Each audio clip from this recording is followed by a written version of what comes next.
It's time! 17 seconds from Game 7 or from championship number 6.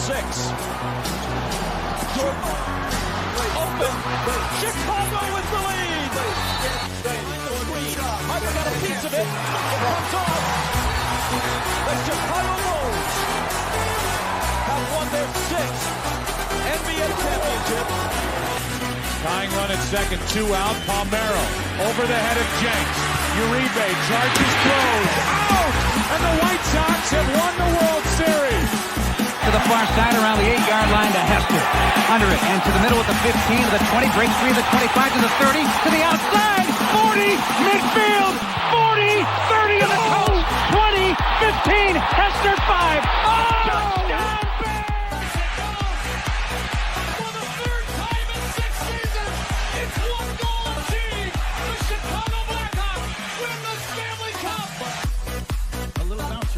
Toward Bryant. He will glove it toward Rizzo. It's ENCORE. And the Chicago Cubs win the World Series.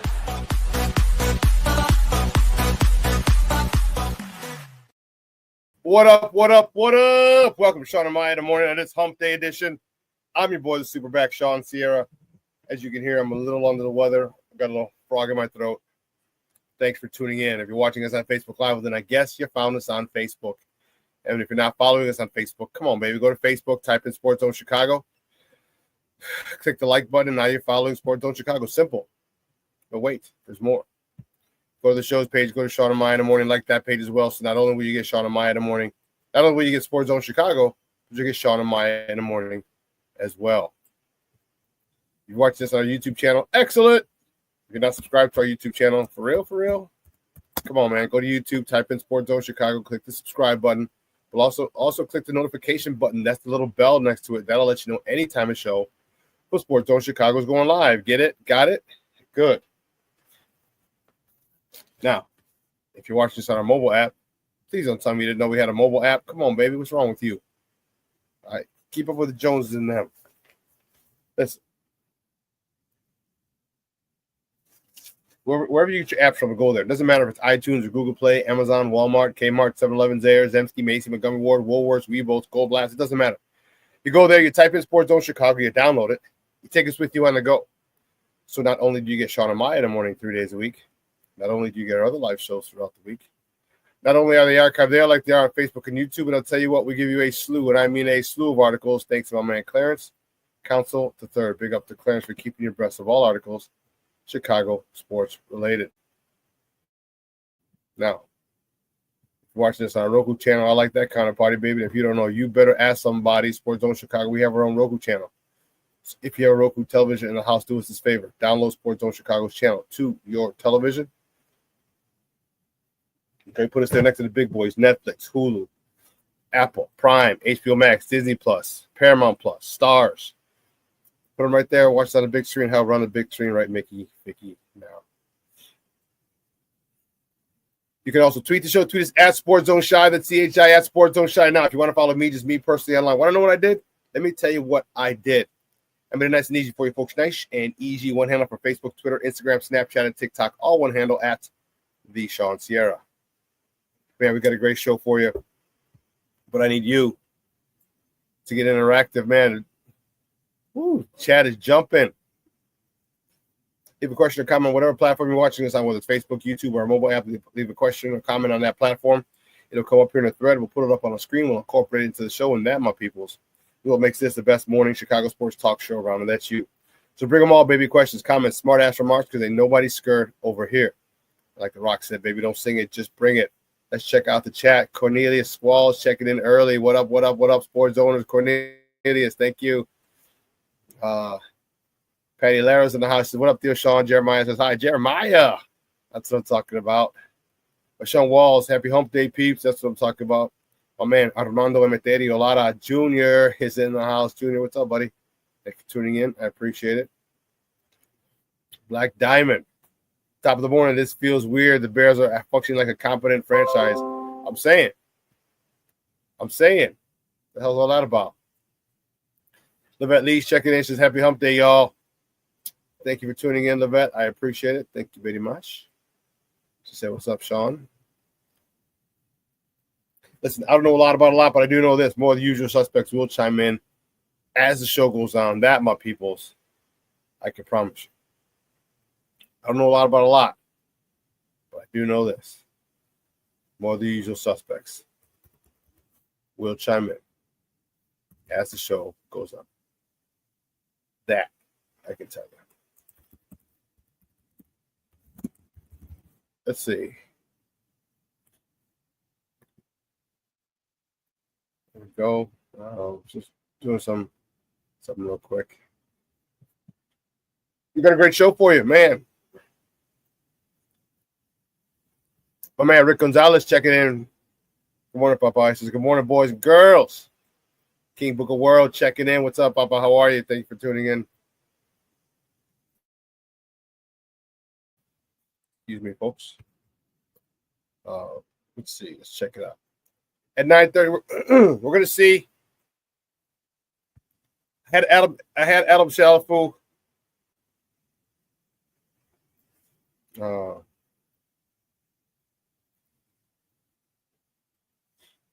Actually, he's good. He's coming on.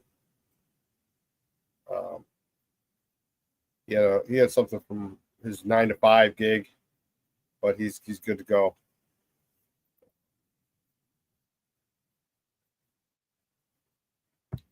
Yeah. So 9:30 at the bottom of the hour, Adam Chalifoux is going to come out. We're going to talk a little Bulls basketball. The Bulls are playing really, really good basketball right now. They seem to have found a rhythm, a comfort zone. Okay, Josh Giddey leading the way, and I like it. I like it a lot. So 9:30, Adam Chalifoux is going to join us. At 10 o'clock, my man Zack Pearson from BearReport.com is going to join us. We're going to talk Bears, all the craziness in the NFL, especially with the Bears that went on yesterday. Craziness that went on yesterday. Yeah. It was nutso. Crazy. What am I dropping? I'm dropping craziness over here. You know what, Levette? I do need some tea. That's for sure. I just didn't have time to make it this morning. I was running late, woke up late.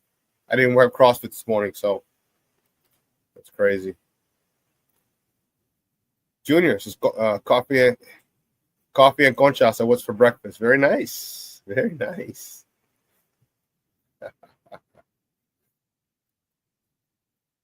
Very, very nice. For those of you who don't know, concha is a Mexican pastry. It looks like a seashell. If you ever saw Lord of the Flies, and they hold a conch, the conch concha. It's like a seashell. Shape looks like a seashell. See, Spanish, Latin. If you know Latin, if you know Latin, you will have expanded your vocabulary by about 3,000 words. You'll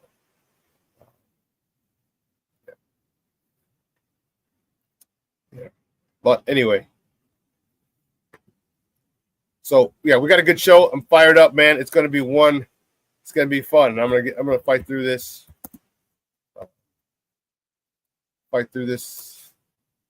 Nonsense. This little frog I have in my throat.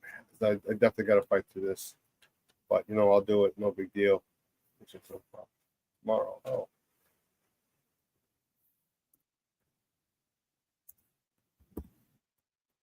Good. Sorry, like I said, I woke up late, was running, ripping and running. Crazy.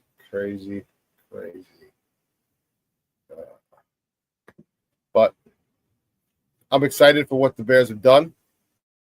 I'm excited to see what else they do. And it looks like there's good. So now there's no more excuses. So I had a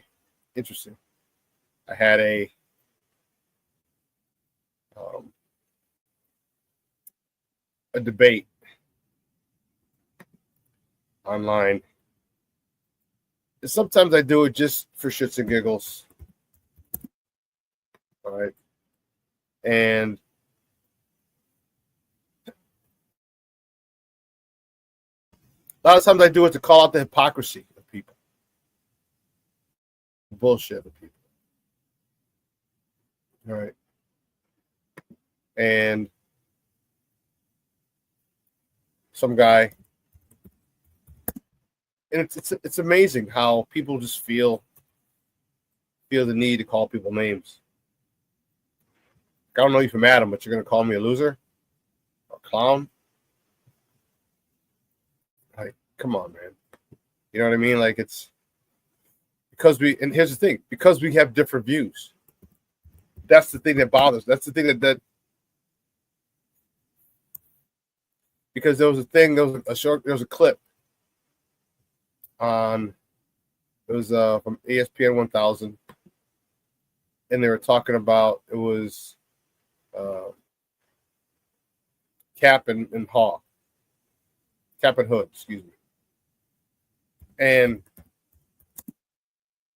Jason Hood was saying, well, you know, Caleb had a lot to deal with, and you know, he said he talked to Chris Canty on ESPN, one of the main the national guys in ESPN, and he said all he can see is, you know, Jaden Daniels is doing better, but blah blah blah blah blah. He goes, we tell him, you know, what happened. He goes, and he says excuses. They're just excuses. And then Kaplan jumps in and says, yeah, that's the reality. And I said, well, it's excuses.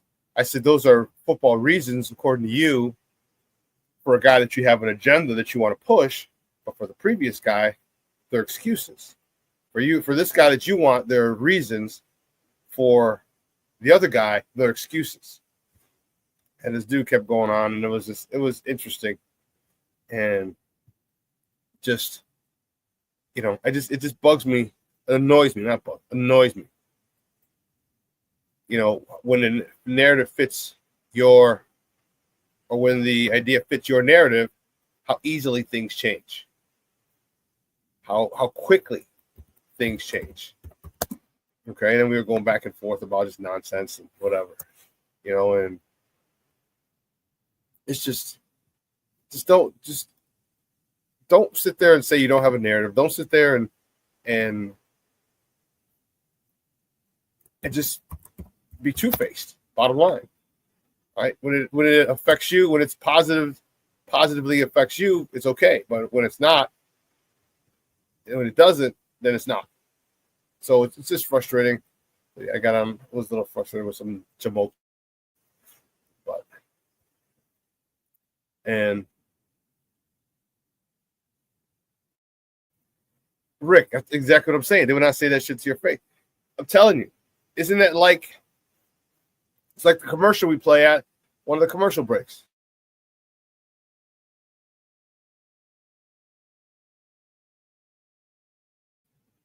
One of the commercials we play at one of the PSAs. You know, it was like, Wendy, you're such a tramp. And she goes off, she goes off on it. She goes, and your mom's a, such, a guy said you made out and whatever. It was funny. But I said, don't say online what you wouldn't say in person, basically. So, Rick, why can't Caleb and Jaden be good? They can be good. They can be great. They can be great. They can be great. They can be great. That's the whole thing. They can be great. My nephew, Mondo, says, be a yuppie and go get a medicine ball from Starbucks. Sorry, I don't feel like taking out a freaking mortgage for a.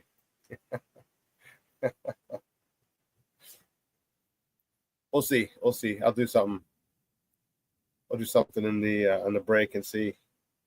Go get some tea. But anyway, hey, let's get right to it. Because at the bottom of the hour, my man Adam Chalifoux is going to join us talking Bulls. So, guys, you know how we do. The first segment of every show is called Top of the Morning. It won't come just when you want it.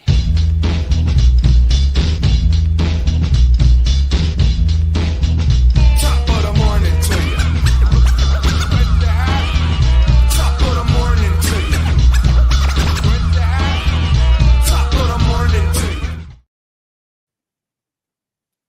Let's see, baby. The first top of the morning topic. Which way do we go? Which way do we go? Which way do we go? We'll go back to Monday. That's what I'm talking about. Monday, bloody Monday. Man, the Bulls with a big win. 121-103 over the Indiana Pacers on the west side. Josh Giddey, he led the way, 29 points, 10 rebounds. Kobe White, 29 points, 7 rebounds himself. Huter, the guy we just got over from the trade, he contributed 13 points in the win. Tell you, this Bulls team is freaking exciting as all get out. All right, and don't forget, at the bottom of the hour, we're going to talk to Adam Chalifoux about them boys. Staying with the Bulls, next top of the morning topic tomorrow. The Bulls host the Brooklyn Nets at the UC. Tip-off is at 7 p.m. Central. You can catch that game on Chicago Sports Net or listen to it on their flagship station, 670 a.m. Next top of the morning topic, the Blackhawks, baby. Blackhawks fall to the Colorado Avalanche 3-0. It was tied after 2. It was zip after 2, and then Colorado exploded in the third for 3. Knight, their new goalie, he stopped 18 of 20 shots. Staying with the Hawks, the next top tomorrow, the Blackhawks travel to San Jose to face the Sharks. Puck drop is at 9:30 Central. Remember, they're on the left coast, so it's 7 o'clock. 7:30 is there. It's 9:30 here. So 9:30 Central. You can catch that game on Chicago Sports Net Plus or listen to it on their flagship station, 7:20 a.m. The next top of the morning topic, all right, you busters. Cubs. The Cubs fall to the Brewers 9-7 yesterday. Justin Steele, he pitched. He got the loss. He's 1-1 in the spring. 3 2/3, 10 hits. He got racked. 7 earned runs, no walks, 3 punch-outs. Michael Busch was 1 for 3, driving in his 11th RBI of the season. Matt Shaw, coming back from that oblique injury, he was 1 for 2 with a double, driving in his 4th RBI of the season. And Birdie was 1 for 1 with his 3rd RBI. Dansby Swanson, 1 for 3 with a double, his 3rd of the spring. That was the last game before the Cubs travel to Tokyo to face the Dodgers to start the season. The next top of the morning topic, let's see, where we go. My White Sox. Whew, that's a tough one. Yeah, that's a tough one. White Sox fall to the Padres 7-5.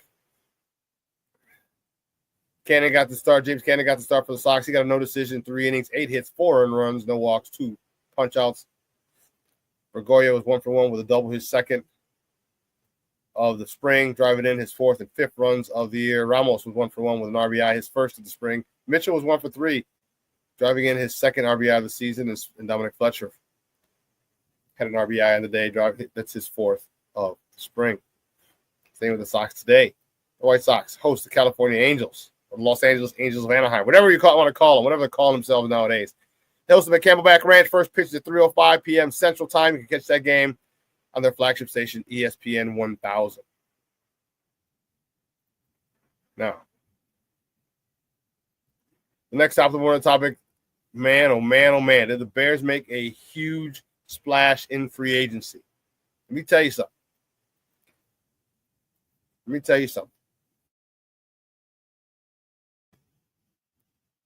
This was impressive what Ryan Poles did. I think he understands his ass is on the line, and he's got to make some moves. Huge splash in free agency. We'll start with this one. Drew Dahlman, Bears, and Drew Dahlman agreed because those contracts could not be signed until today. They'll be signed today. The new league year starts today. So the Bears in the center, Drew Dahlman, agreed to a 3-year, $42 million deal with $28 million guaranteed. $28 million guaranteed. They got the center that they wanted. They've revamped their entire interior offensive line. Trading for 2 guards, Jonah Jackson and Tooney. And now you got the center to go with it. Their next. This is the one I really liked. This is the one I really, really liked. the Bears in defensive tackle Grady Jarrett agreed to a 3-year, $43.5 million deal with $28.5 million guaranteed. He spent his entire 10-year career in Atlanta. This dude reminds me a lot of John Randall. For those of you who remember, he reminds me a lot of John Randall. This dude does not stop. Violent hands, quick, a great get off. Ability, and here's one thing: his ability to get skinny quick, and a lot of that has to do with his takeoff. He takes off, wipe your hand, knock your hands down, turn them shoulders quick, fast, in a hurry, turn, rip. My goodness, this dude, I love. Man, he was always a pain in our ass. I'm glad we got him now. Now we have our 3-tech. You put this guy. Imagine this: Grady Jarrett and Billings in the interior of our defensive line. Montez Sweat on the left. And the other side, we decided to help him too. Deo Obayingo.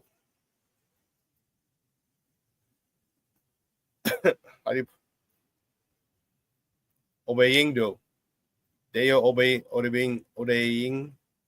Obayingdo. My goodness, pardon me. He's an edge rusher. From the Colts, we signed him with a 3-year, $48 million deal with $32 million guaranteed. Now we've revamped our entire offensive line. We've revamped our entire defensive line. There's a lot that I am looking forward to moving forward this year for the Bears. So we're going to talk about that at 10 o'clock with my man Zack Pearson and them. All right?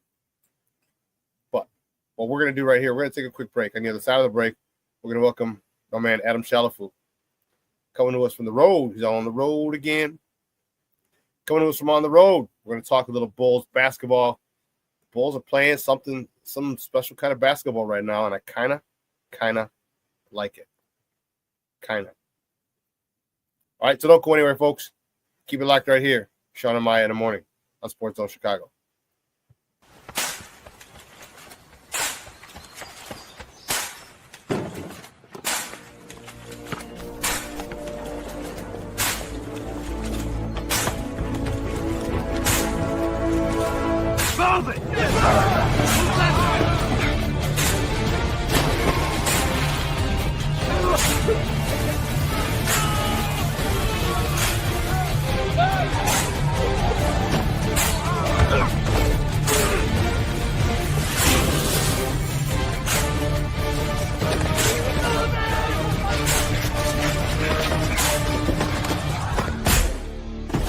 Many will hear the calling. Few will earn the title. United States Marine. The few, the proud, the Marines. Hey, it's your boy, the SuperBack, Shawn Sierra, and be sure to follow Sports Zone Chicago on all social media platforms, on Facebook, Instagram, and our Roku channel. You can find us at Sports Zone Chicago, and on Twitter, we are at Sports Zone Shy. Also, be sure to download our mobile app so you can take Sports Zone Chicago with you on the go.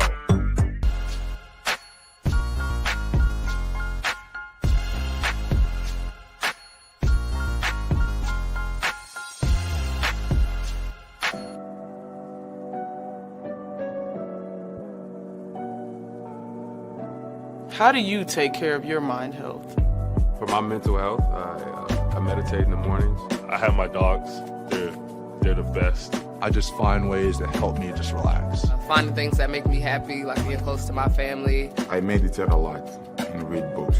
I have hobbies outside of the game. I'm able to switch off. I'm able to turn my brain off from the game of basketball. Your mind health matters. Your mind health matters.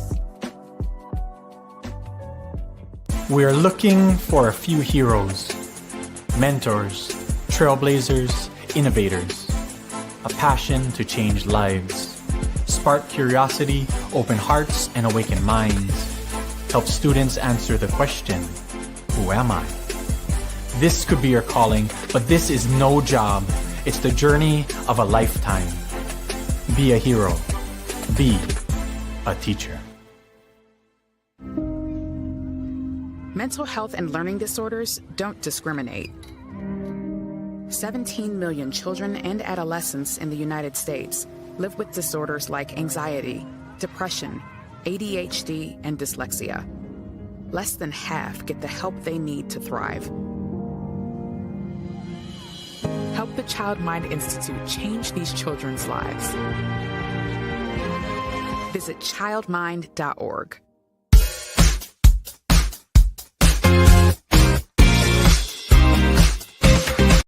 Pacers really struggled on defense early, but Miles Turner said he's starting to just put more effort in. Speaking of defense. Oh, Windex man. Shepard on the side of the backboard, long rebound to White. Kobe into Siakam, and one. That's a good attack right there for Kobe White. White, a lot of dribbling, can't get free from Nembhard, draws the foul. Oh, three the hard way. Looking against Neesmith, good defense by Aaron there. Here's Herter, a three. Bang, bang, bang. And it is Shepard. That's off target. Pacers have methodically worked themselves back into this ball game. Buzelis. Little drop kick. That's a good find by Kobe White. Welcome back to Shawn and Maya in the morning on Sports Zone Chicago. Those clips courtesy of Chicago Sports Net. Those are the boys, man. Them boys. We them boys. I was fired up about the way that our Bulls are playing. They're playing really good basketball, team basketball. I really love it. I like that, it just seems like they're really, really buying into Billy. Seems like they're having fun out there. Seems like they're playing free. And I like it. I like it. And it's insane. That our Bulls are playing this free. Now give us one more super talented guy. Excuse me. One more super talented guy. Because I don't care what any of you say. And it's really funny is when Kendall Gill said it on a post game, one of the post games. He was like, "We got our Cooper flag." When some people, and I mentioned to some people, and they looked at me crazy. And I said, "Wait a minute." I'm like, Cooper Flag is doing what he's doing up against college kids. All right, guys who'll never who probably won't be in the NBA. Matas Buzelis is doing it in the NBA against guys who are in the NBA. We don't have to worry about what Matas is. We can only hope where he can go because the ceiling for him is super duper duper high.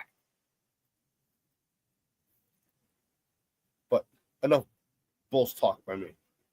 Solo Bulls talk by me. We're going to bring in my guest. My next guest is a good friend of the program. He's driving, making deliveries.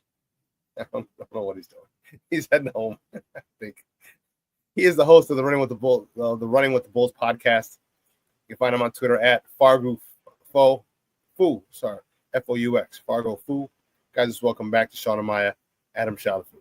Adam, what's up, Papa? How are you? Oh, just on my way to get a nice medicine ball from Starbucks. Yeah. No, just taking a little break. I'm happy to be talking some Bulls with you guys. Always a pleasure. Been way too long, and it's a fun time to be talking Bulls. It really is. And as I was saying, the Bulls are a fun team. They're winning now. All right. And contrary to the popular belief, okay, we should lose the tank for Cooper Flag. Okay, great. But you know what? The bottom line is you still want to win. And tanking doesn't build confidence. Winning does. And I like the fact that and if you lose and you're trying, fine.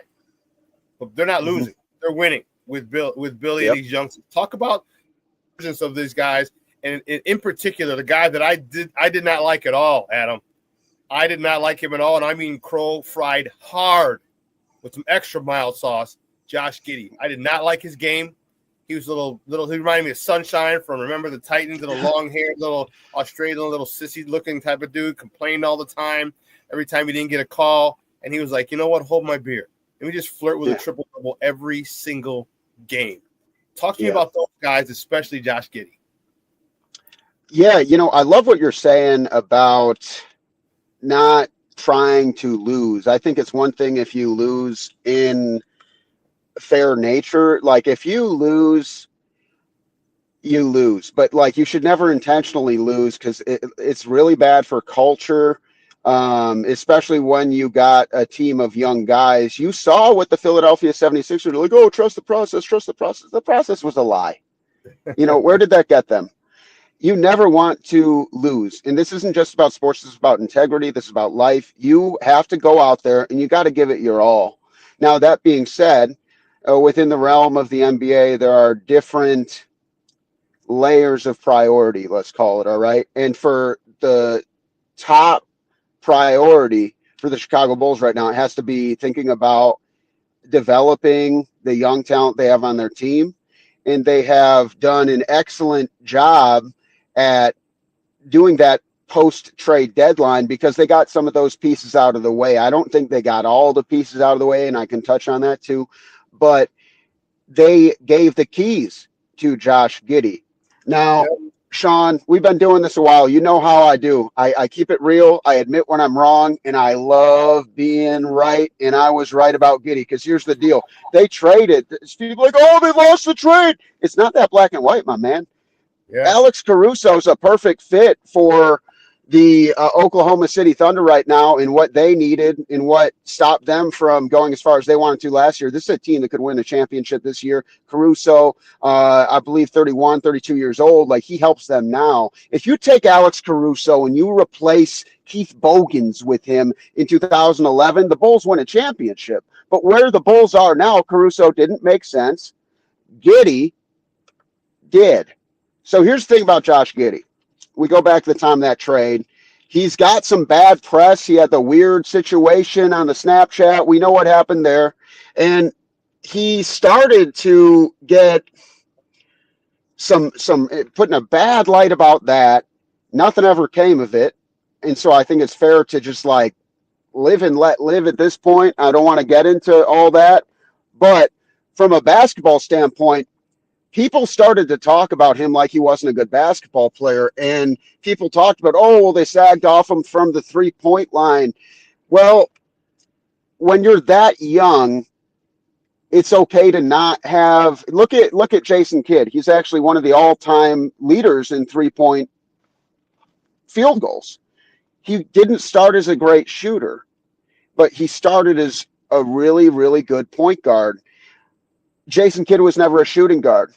Josh Giddey was never a shooting guard, but he got forced to play shooting guard, and it tanked his value.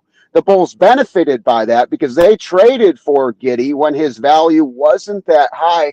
The Bulls, they did win that trade. OKC also won that trade. They both got what they needed. But now that Zach LaVine is gone, it allows Josh Giddey to become the nucleus, which is who he is as a player. Kobe White has always been more of a shooting guard. For a while, it was like my turn, your turn.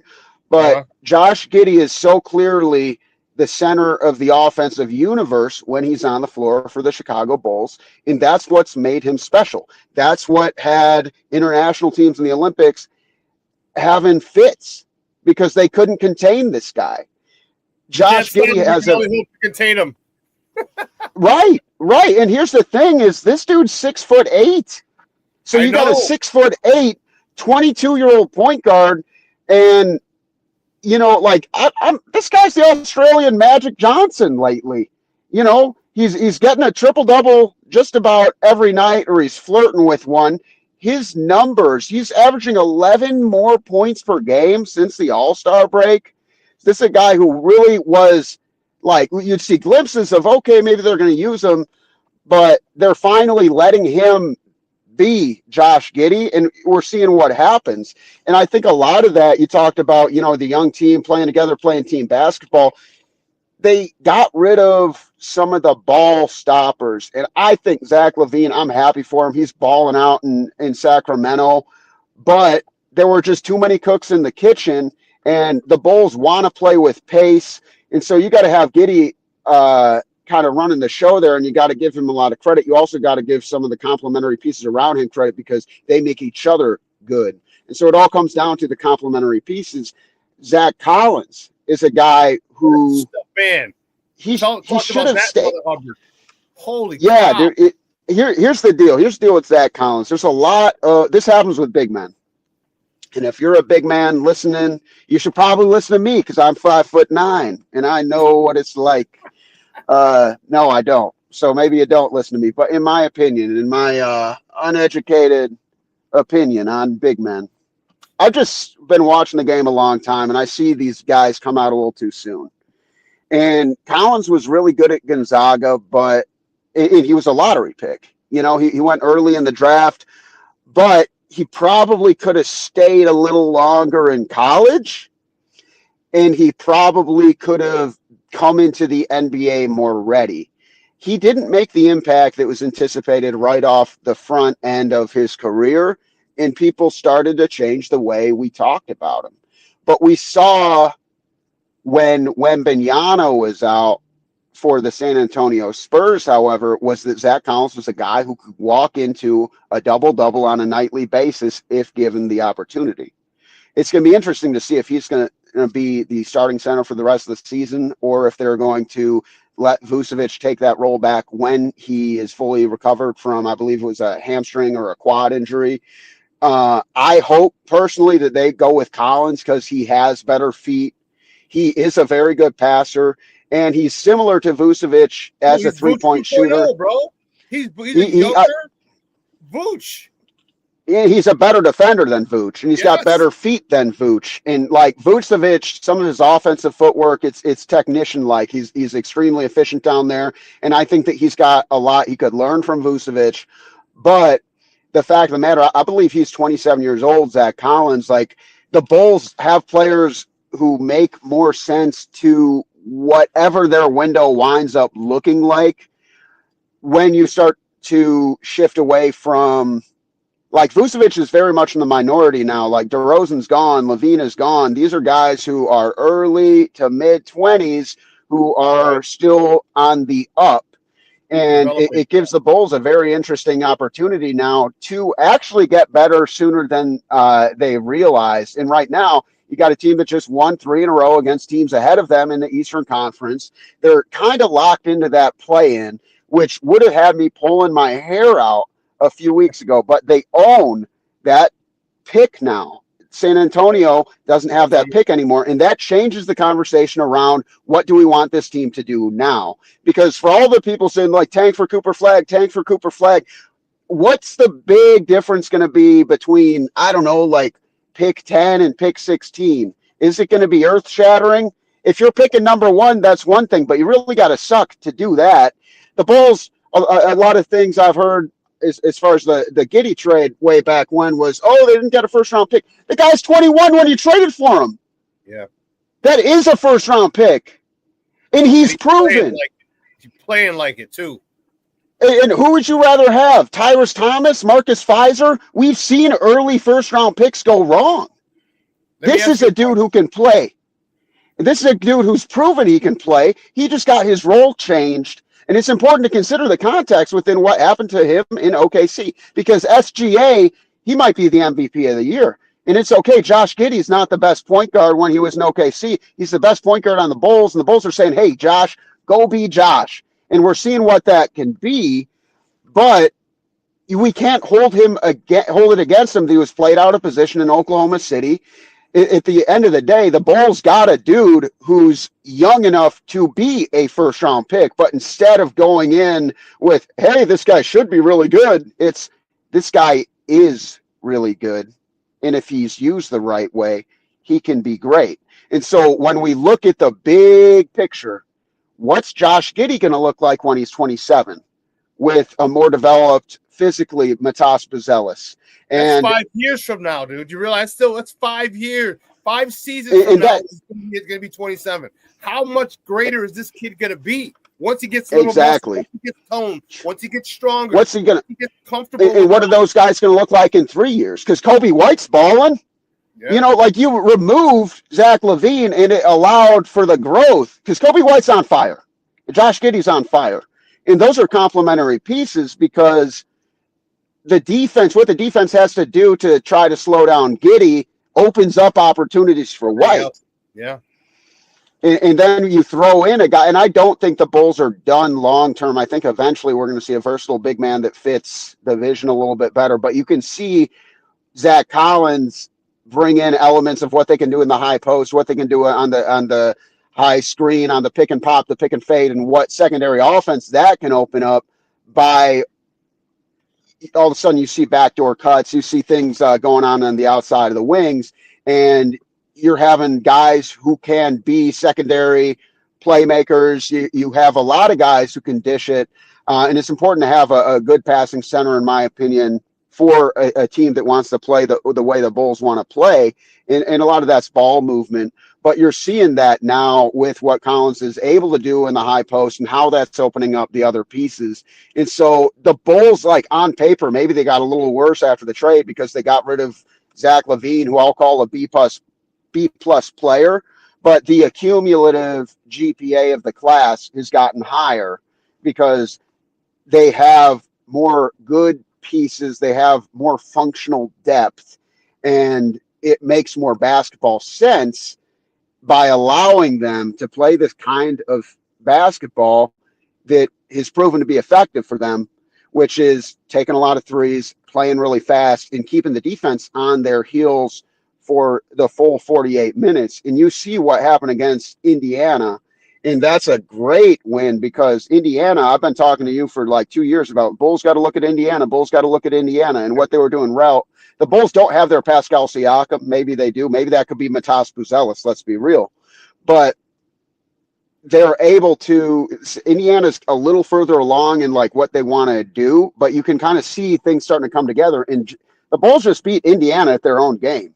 Like the Pacers haven't always put the pace in Pacers, but they do in this current regime. You know, they're an excellent coach ball club.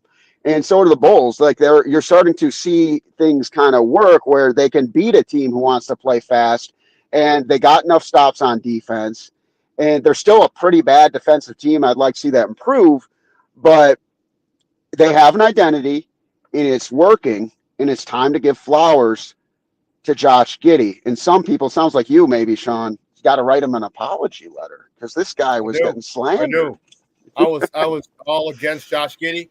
I was not a big fan of Sunshine. I was like, Sunshine. Yeah. Not a big fan of him at all. I hated his whining every time he didn't get a call. And I, like many people, forgot he was 22. Mm-hmm. 22 years old.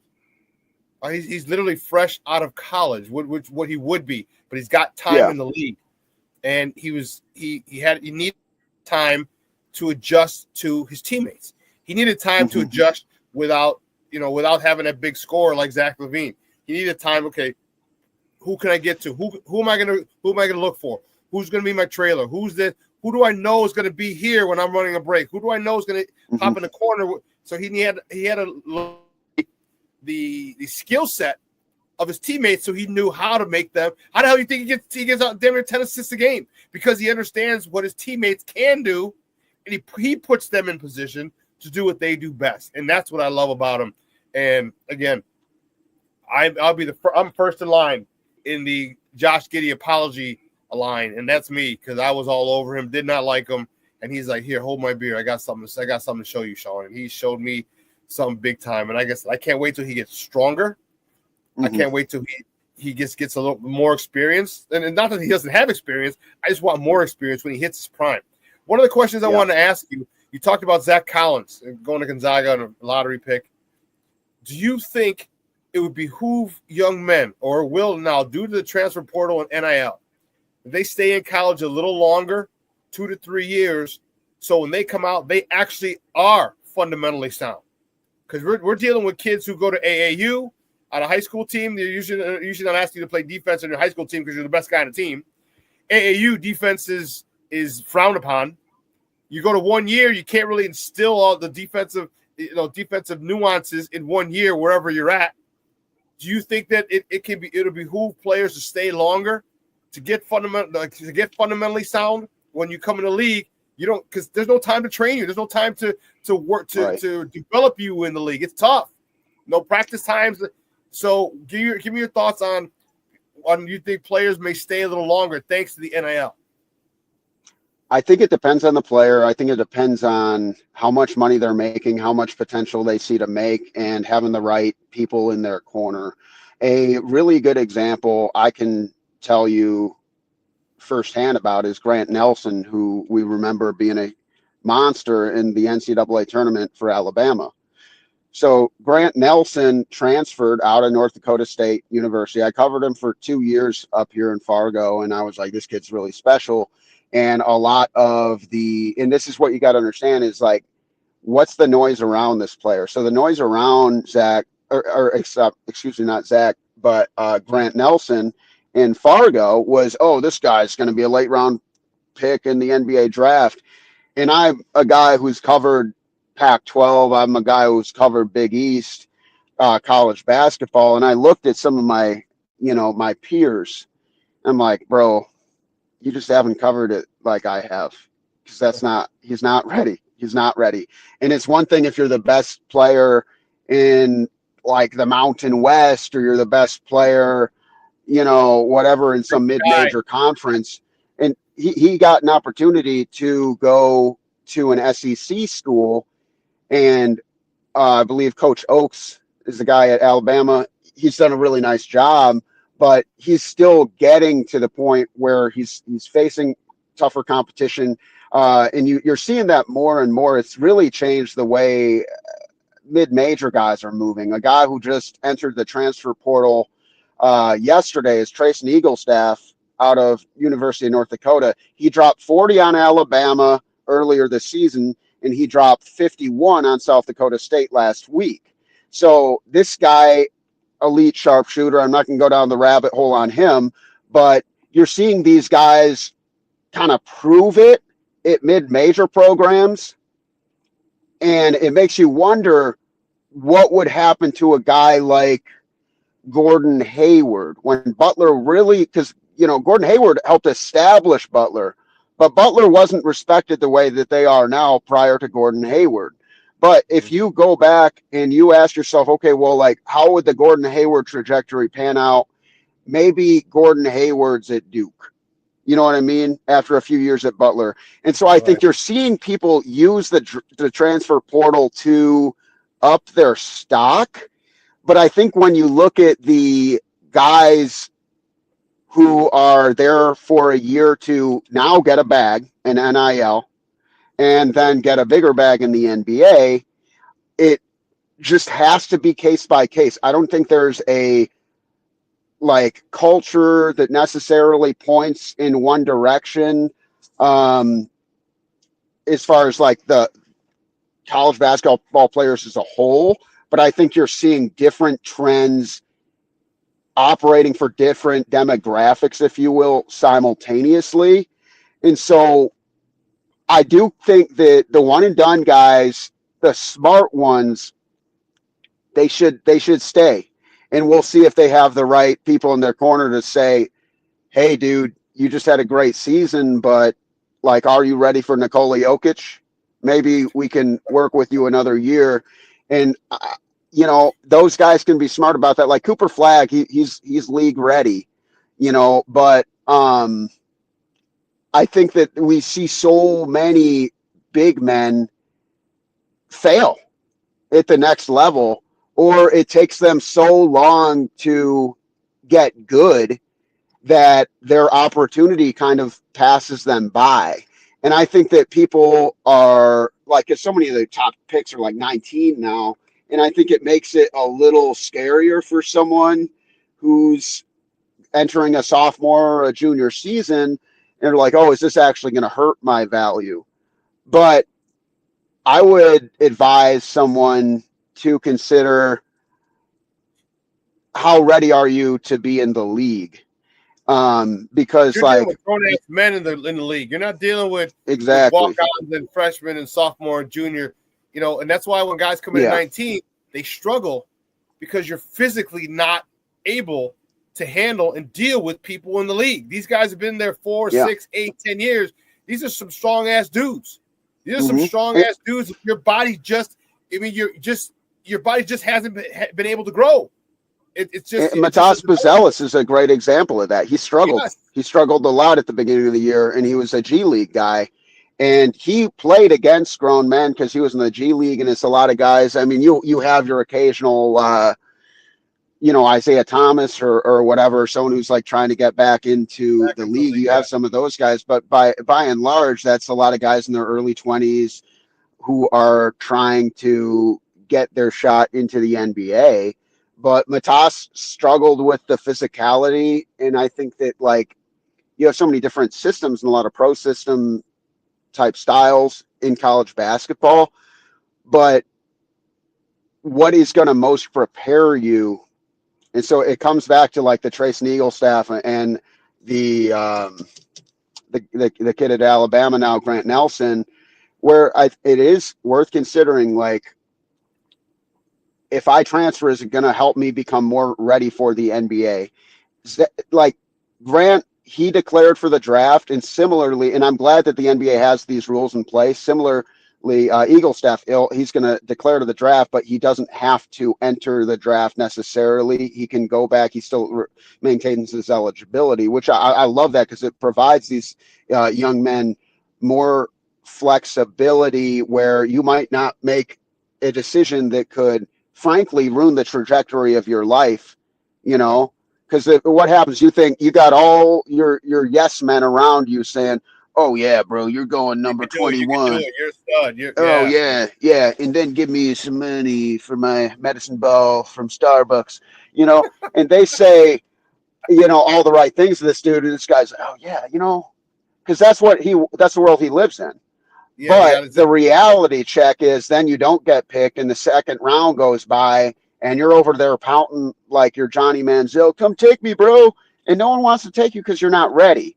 And so you have to challenge yourself if you're a young athlete to not just listen to your inner circle and challenge yourself to hear the things you don't want to hear.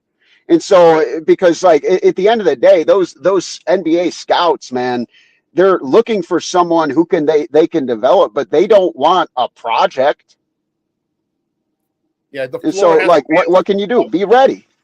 The floor, they're looking for a guy with a floor at a certain level that they can build. You got to have a foundation to build on. Exactly. Right. And that's why I asked the question. I think a lot of AAU coaches and high school coaches would do a great service to their players if they say, hey, listen, make sure you stay at least 2 years.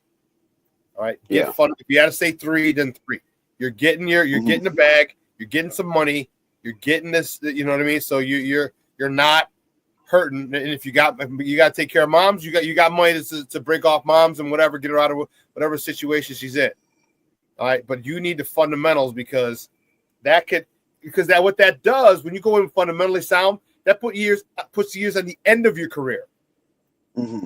Because you're fundamentally sound. You get a guy who's fundamentally sound, good footwork, good help defense, good boxing out, good rebounder, all these little things that people don't think are important that he was taught and instilled and drilled into in college. People get a guy who's fundamentally sound, who's a journeyman, and you can last in the league for 8, 10, 12 years. And you can look at like the salaries in the NBA ain't cheap, even if you are a journeyman. And I'm gonna bring up one more guy, and I know you got some Bears talk coming up, but a guy I want the Bulls to target in the offseason is Bull. That's another guy who he should have stayed a little bit longer at Oregon, and now he's at Phoenix, and he's in this weird cycle. If you go take a look at his game logs, he's in this weird pattern where he gets an opportunity, he balls out. He'll get like 4 blocks, 12 rebounds, 16 points, whatever. He can hit threes. He's got a tough mid-range jumper. He gets a little bit of minutes. He gets lazy on defense. He gets banished to the bench. He doesn't play. He gets an opportunity. He has a really nice game. He gets some minutes. He doesn't play defense. He gets banished to the bench. And the cycle has repeated itself now for weeks. You look at a guy like Bull, and he was hurt a lot of his time when he was at Oregon. And I think he only did 1 year. Almost positive he only did 1 year at Oregon. And he was a guy who's like, oh, this guy might be the best guy in the draft class when we were talking about him like going into his freshman year at Oregon. And he showed flashes of brilliance, and he's showed some of those flashes of brilliance in the NBA. it does that hurt him because he didn't come in polished enough to be productive. And then people start talking about him similarly to the way they talk about like Zach Collins, like, oh, well, he's just a bust. No, he's not a bust. He's just unfinished product. There's more nuance to it than that. But I think where you look at Bull, if you're the Chicago Bulls, is you want to look at him and say, okay, we got to work with this guy. We got to help him get more consistent, but he helps us become a better shot blocking team, which is going to help our transition game. He has the ability to be a good passer. He's a good shooter. He's near impossible because he's 7'3" to guard in the mid range.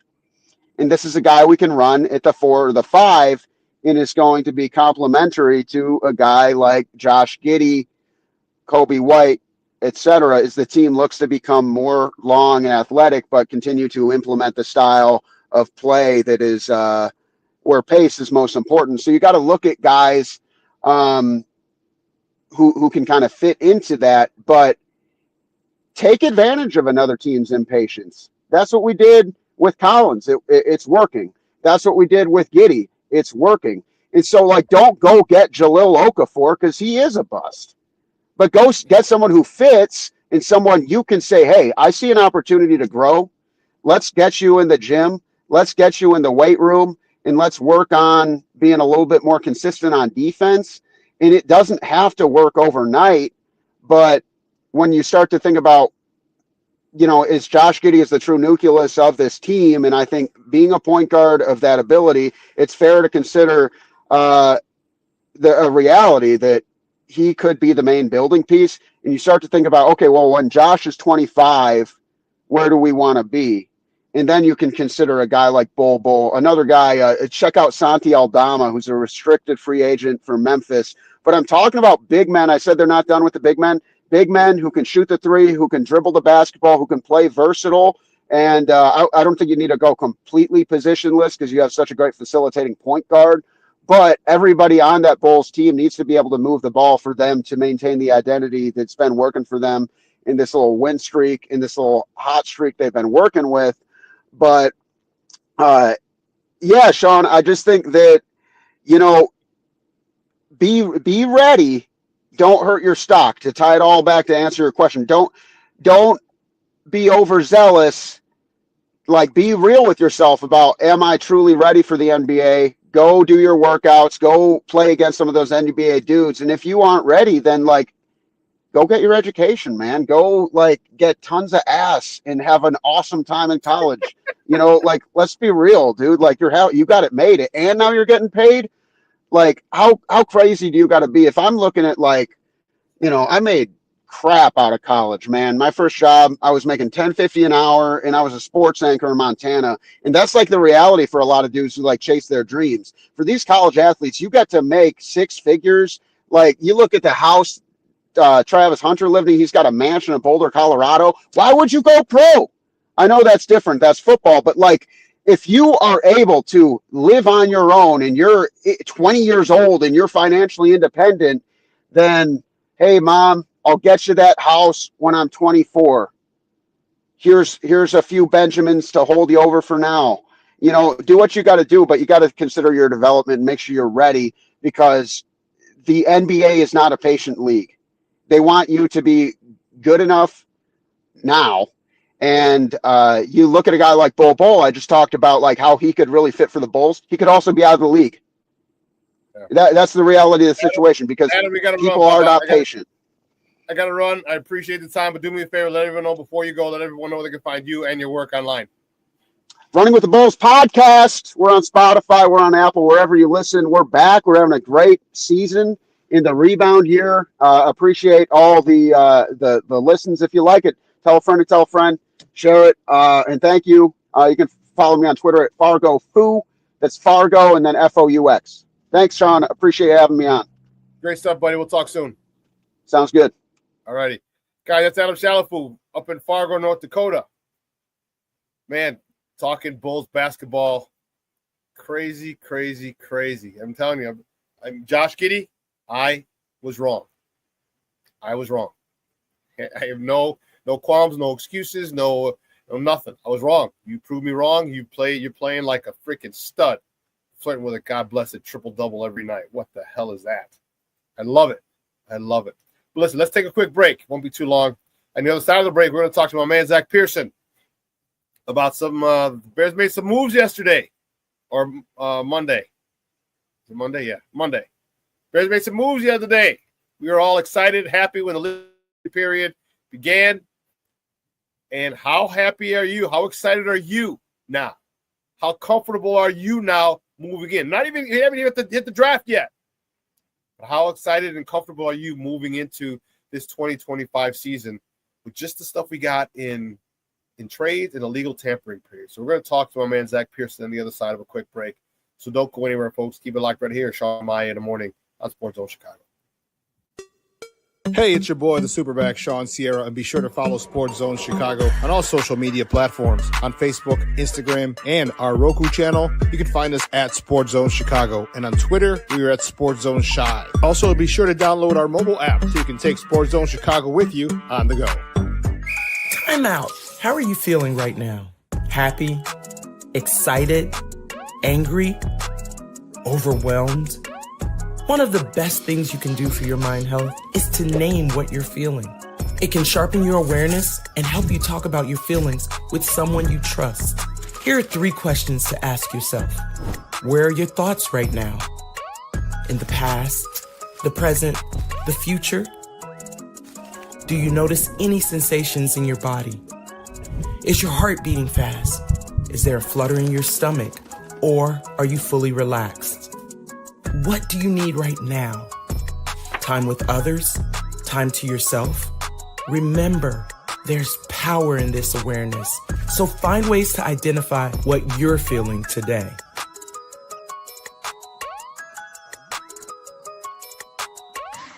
Hi, guys. Hey. Hi, Megan. Hey, Jessica. Megan, you're a tramp. Ryan Fitch told me you guys made out. Everybody knows. He said your breath smells like garbage. And he almost puked. He says you're the most desperate girl he knows, besides your mom. How many boyfriends does she have anyway? Lots? Your makeup makes you look like a clown. That zit is huge, zit face.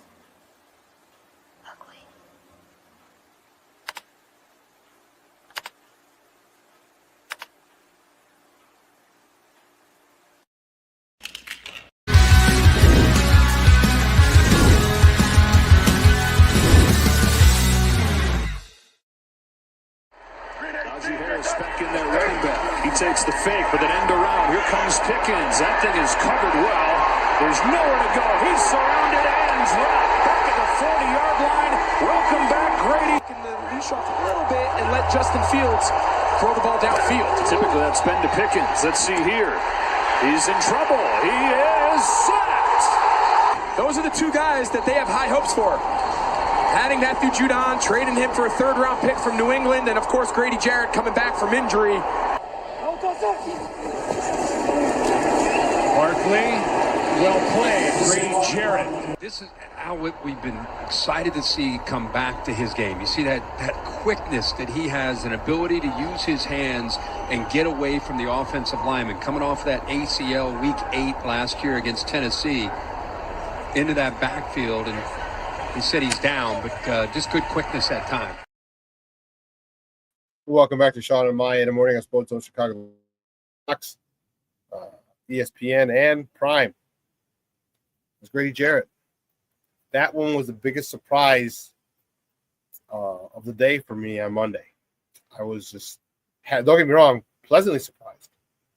But the biggest one, he just got released, and the Bears were there. And you know what? As much as I give Ryan Poles shit, all right, I got to give him his flowers. Because you have people whose job it is to understand who's probably going to be a cap casualty. You got to go around your different teams in the league, all the teams in the league, say, all right, who's going to be most likely going to be a cap casualty, and which ones do we want? Dude, it didn't take long at all. 4 or 5 hours later, deal was signed, the agreement was made. Impressive. So again, hats off to you, Ryan Poles. If I'm gonna give you shit, I gotta give you praise when you deserve it. And you deserve it. You and your squad, you and your team did a phenomenal job of getting on Grady Jarrett. You were on it beforehand, but man, you're on that. You're on it, doggone, and I love it. My next guest is a good friend of the program. Works for BearReport.com. And I'm excited to talk to him about this and all the other moves that the Bears made up to this point. You can find him on Twitter at Zack_Pearson. Guys, welcome back to Shawn and Maya. Zack Pearson. Zack, what's up, buddy? How are you? Doing good. Regency's calmed down for a little bit here, so that's kind of nice. But yeah, it was a busy Monday, and now today the ink can officially get to paper for these free agents. Yes, today is the beginning of the league year. I wonder if today they get their $400 million. This is just a question. I don't know. Yeah, today is yeah, today's the league year day. Yep, that's when it all becomes official, and off we go. So we can sign these guys. We just got a $400 million from our operating expenses, the NFL's operating expenses last year. We're in a good place. Talk to me. That was one of the worst kept secrets, and we were hoping is the Drew Dahlman situation. Talk to me. How happy are you with that signing? You go with the number. And then talk to me about the Grady Jarrett thing. Was that even on your radar? And how excited are you or happy about that particular signing? Yeah, I obviously Dahlman was the one that was pretty much the worst kept secret for a few days there, with literally everyone kind of connecting him to the Bears. It made sense. They needed a center. They needed to upgrade the interior offensive line. And they got, the top center on the market. They got a guy who, has been really good in run blocking, pretty solid in pass protection, and kind of solidifies that interior offensive line. So really wasn't surprised. I guess I'd be a little more surprised. I probably would say I was surprised it didn't happen sooner. I thought it probably would have been like one of the first signings of the day, like right away. But it still was 12:03 a.m. Yeah, right. Yeah, this one was still within the hour. But yeah, Grady Jarrett. Yeah, I mean that was a surprise one for me, just because he was released that day, hours before everything started. And he was a guy that the Bears were going to try and add depth on the defensive line. Jonathan Allen was an option for them before he went to, Minnesota. And once Grady Jarrett got available on the market, I mean, the Bears just kind of pounced. They moved right away. Got in contact with his agent when it was time to tamper, and got the deal done. So yeah, I like it. I think, if anything, while, Jarrett's still, 32, 33 years old, might not be in his prime anymore, but he's still a veteran presence that you kind of need. And the Bears have been kind of missing that on both sides of the line. And he's a leader. That's the most important thing. He's a leader. All right. You want leaders to be on your offensive and defensive lines. And that dude, hey, he's a baller. Yeah. That's the awesome part. He's a baller and he's a leader. And I like that fact, because now he's gonna up the intensity in that D-line room. He's gonna up the intensity with Billings. Gonna up the intensity with Gervon Dexter. Gonna up the intensity with Montez Sweat. Gonna up the intensity with Mayo, the other guy that they signed. I like that he's gonna hold him to a standard, because the standard that this guy plays at is a pretty high standard. He was a monster, all-pro, Pro Bowler. This guy was a stud in his time in Atlanta. And I know he's not going to be a three-down lineman, but he's going to be used situationally, especially in passing situations or third down. This guy is going to provide us with a lot of excitement. And I think the collateral damage is going to be, there's going to be a lot of other guys on the defensive line who up their game as well. And that's what really got me excited, Zach. Yeah, I mean, now you have some possibilities on the defensive line. Dennis Allen has some options. Will you probably see Andrew Billings and Jarrett on the line at the same time? You can see him and Billings and Gervon Dexter on the line at the same time. You can maybe move Gervon Dexter to the defensive end spot on a couple snaps if you want to. You can mix Dexter with Billings, Dexter with Jarrett. It's a lot of options now for Dennis Allen, and that's a good thing. And I'm curious to kind of see, how he shifts those rotations in. But yeah, it also, it benefits a guy like Zack Pickens, who has not really had the career that the Bears have hoped for since they took him in the draft a couple years ago. And, maybe helps his development, helps someone like Byron Cowart, who was brought in last year, who, had a couple sacks when Andrew Billings went down, something like that. So yeah, it provides a lot of value. The contract numbers are starting to come out, and there's going to be, some overreaction to that. But at the same time, I mean, it's just, that is what it is now in free agency. You're going to overpay for people. It's just how you structure the contracts, how the cap hits impact you, where can you move money. I loved the Grady Jarrett move. I thought it was probably my favorite move of the day. You and me both. Because that, to me, that really opened up what they can do now in the draft. Let's switch to that thing. What do you think they're going to do now? Because they literally can go, even if they wanted to draft Ashton Jeanty, which I hope they don't, even if they wanted to, that conversation is back on the table. You shored up the front three. You shored up your offensive line. You shored up your defensive line. Talk to me about what you think the Bears are going to do at number 10. Stay there, offensive lineman, defensive lineman, running back, or trade back. Yeah, I mean, they have options now. They should not, signing an offensive lineman, trading for two offensive linemen, signing a defensive lineman should not rule out them drafting the trenches again. They absolutely, if Will Campbell's their top player, they should take him. If Michael Williams of Georgia's their top player, they should take him. James Pierce Jr. out of Tennessee, the edge, they should take him. Kelvin Banks, they should take anyone that they essentially want now. Obviously, I'd be a little more on the negative side if they drafted someone like Tyler Warren at tight end. I just think it's too high at 10. I think you could still build on the trenches. You could still kind of find another position of need. Jeanty's obviously the one that everyone is kind of going nuts over and saying, okay, they've solidified the trenches. Now let's go get another running back. Honestly, I love Jeanty. It's such a strong running back class, though, that I think you might be able to even trade back, or in the second round, you might be able to get one of the Ohio State running backs. I don't think the North Carolina kid will be there, Amarian Hampton. I think he's probably going to be at the end of the first round. Caleb Johnson out of Iowa probably should be there in the second round. And here's the thing. Will Jeanty even be there at 10? Oakland needs a running back. They could go after, other teams could take them. So what I think is still going to happen, I think it's going to be an offensive lineman. I think if it's Will Campbell, I think he'll be the pick if he's there. And if he's not there, I think it's going to be one of those kind of raw edge guys that's, Michael Williams, James Pierce Jr., Shamar Stewart, if any of those three are there. So I know it gave you kind of a wide range of players, but it's just the draft this year is so many questions up front, with 1 through 4 or 5.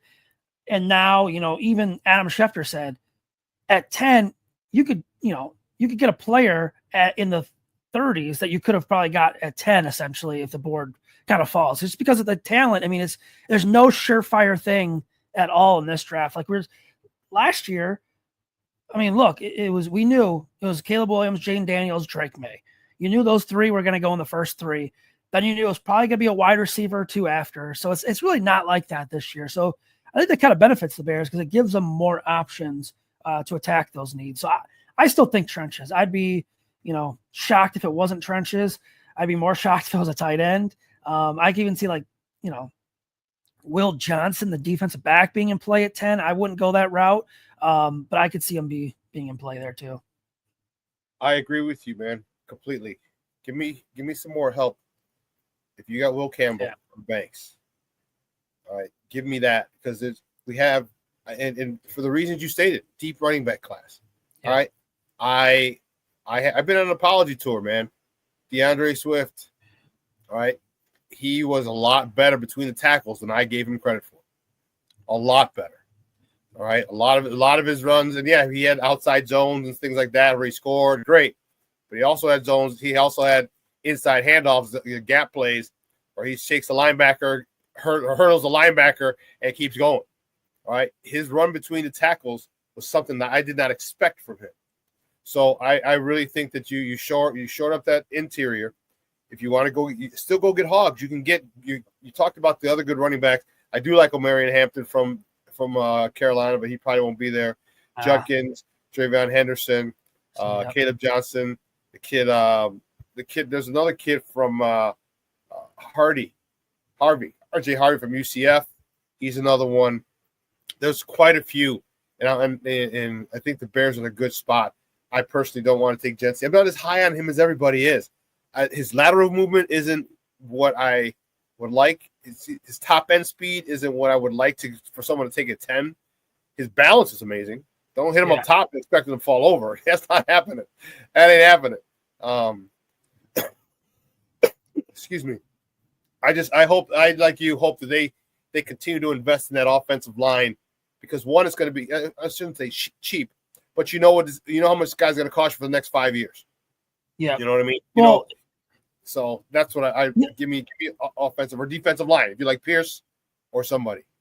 Yep. And I'm with you. But the thing that I keep going back to as well is, if you look at what Ryan Poles said at the combine, they want competition at left tackle. And, Braxton Jones has been a fun story. He's been a serviceable. He's been out there. You can rely on him. He doesn't miss a lot of games besides the injury he just had. At the same time, though, we have to eventually get past the point of, well, he's good for a 4th or 5th round pick, wherever he was selected. Like, oh, he's been playing good for that. Yeah, but I want an anchor at left tackle. I want an all-pro, a Pro Bowl, or a consistent guy to protect my quarterback. Eventually, you have to get that. So where's that competition going to come from? Do you really trust Kieran Amagaji? I mean, he was kind of in a raw deal last year where they drafted him hurt. Yeah, they drafted him hurt. And once if you miss training camp, you're already behind the ball on everything. It's going to take forever to catch up. And we saw that. He was thrown into the fire late in the games, and he was getting absolutely worked. And, part of me kind of felt bad for him, because it's like, he really should not be out there right now. But this is what happens. So, yeah, I would not be comfortable. I'll say this. I'd be more comfortable if they went out and got a left tackle. I don't know if Will Campbell's going to play left tackle at the next level. They can at least try it. Banks can. Simmons can. The kid from Missouri can. I would be a lot more comfortable with the left tackle situation, adding a rookie to kind of come in and compete. Because, again, nothing against Braxton Jones, but we got to stop. We got to get past the point where it's like, he's playing fine for a 5th round pick.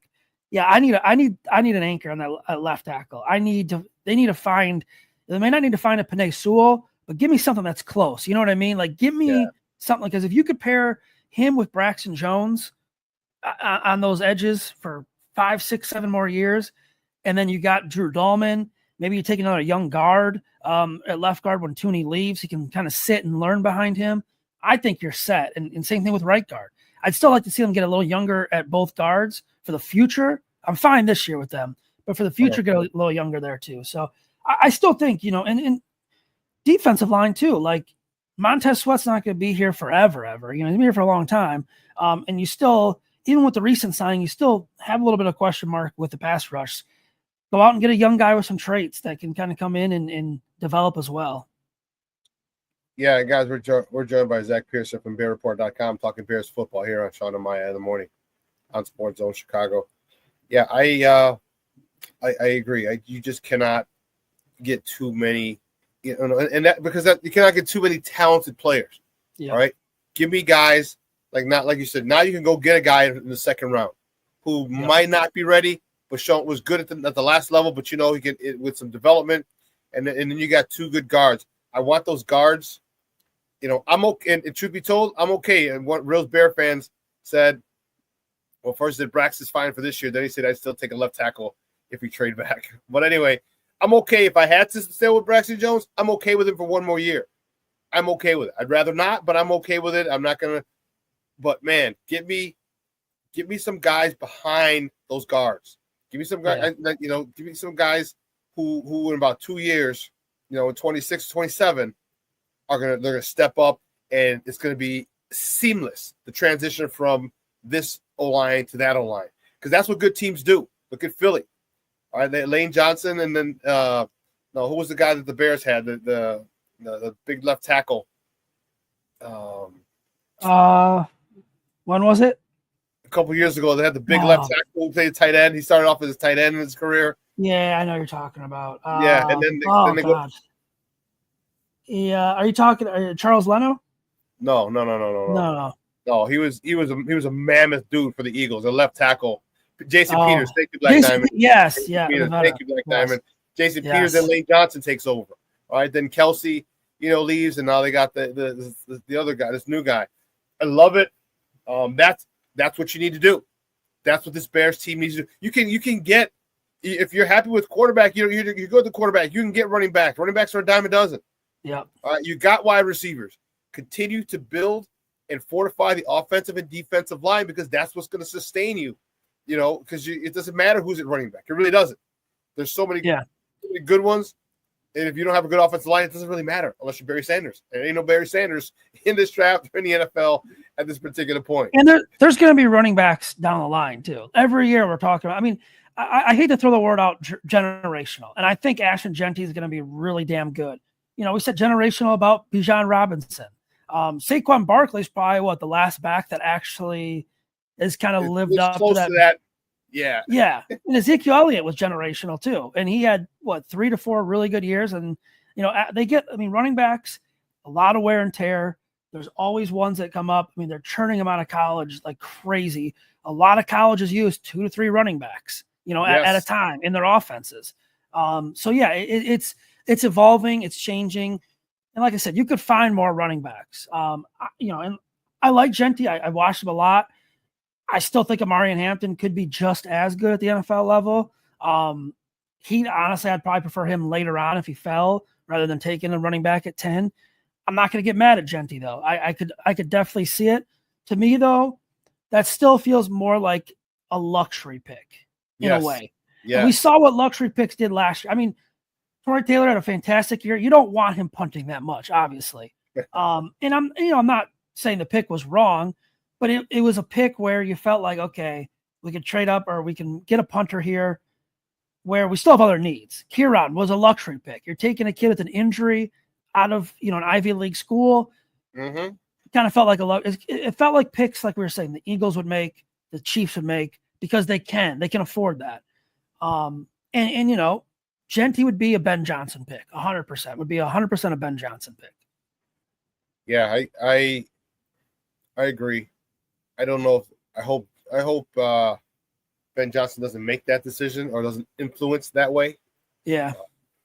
But again, he seems to be smart, and he seems to understand that all these guys, they address the offensive line. That was the biggest issue. They got them. They got their.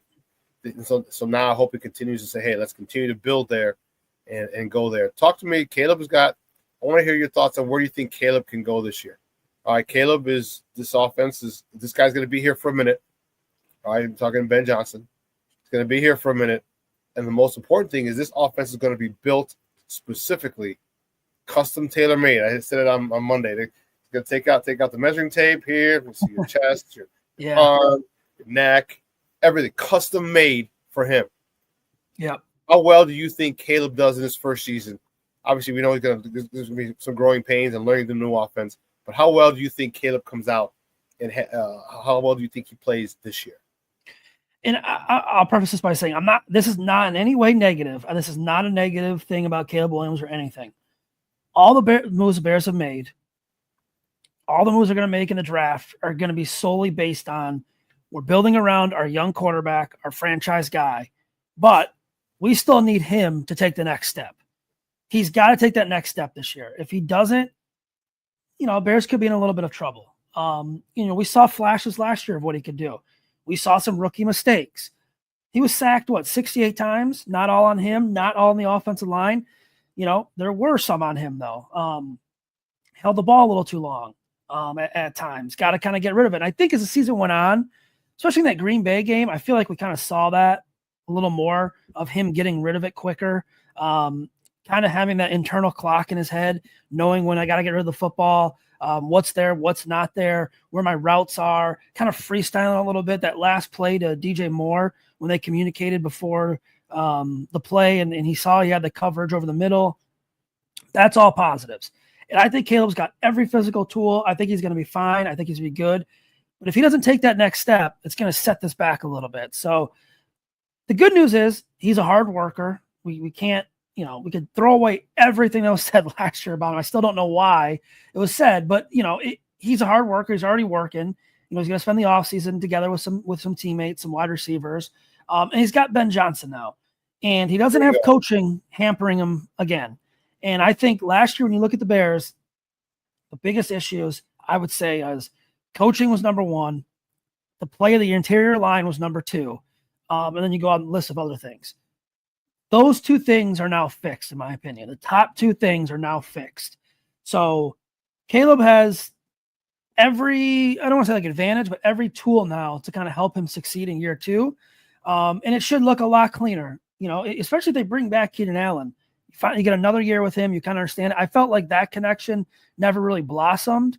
Yeah. And at the time I thought, okay, maybe it's a little bit of Keenan and Caleb not really working well together, stuff like that. But now you kind of see what was going on with the offensive coordinator and, Shane Waldron, the stuff that players were saying out in public. You kind of see why the offense wasn't clicking. So I think Caleb's going to take it to that next level. Like I said, I think he's got all the tools. And there's no excuses, Zach. There's no more excuses. There's no more. Yeah. There's nothing else. All right. The Caleb cult. Yeah. The only excuse you could. The only excuse there could be for next season is I'm not going to, if he got hurt, and hopefully he doesn't get hurt, but that'd be the only thing you could say because everything is in his favor now. Everything's in the offense's favor now. Yeah. And, the Caleb Colts, they were like, well, he had to have a good offensive line. He had a bad offensive coordinator. And it's interesting. And, the reasons for him, but excuses for previous quarterbacks. I'm like, look, I'm not a Caleb's a generational quarterback type of guy. I don't believe that at all. I think he's the furthest thing. I think he can be great. And you don't need a generational quarterback. Jalen Hurts just showed you don't need a generational quarterback to win a Super Bowl. And I think hopefully for Caleb, the one thing that I really want him to do, I want him to play better in structure. I want him to hit those open receivers. When the pocket's clean, I don't want him overshooting or undershooting receivers who are coming across the middle or hitting them or missing them in the soft spot in cover two. He needs to do well in structure. We've seen him do great out of structure. When a play breaks down, he's rolling to his right or his left. We've seen great stuff there. But I need to see the fundamentals is what I need to see, Zach. I need to see him fundamentally sound and take a 5-yard check down. I need to see a nice curl route. I need to see a nice dig, and he zips it in there on a consistent basis. And that's what he hasn't done. He didn't do a lot last year. He was very inconsistent with that. And that's where if he steps up and he becomes consistent, and hopefully Ben Johnson is the guy that gets him there, if he does that, holy shit, Zach, the sky is truly the limit for this young man and this team.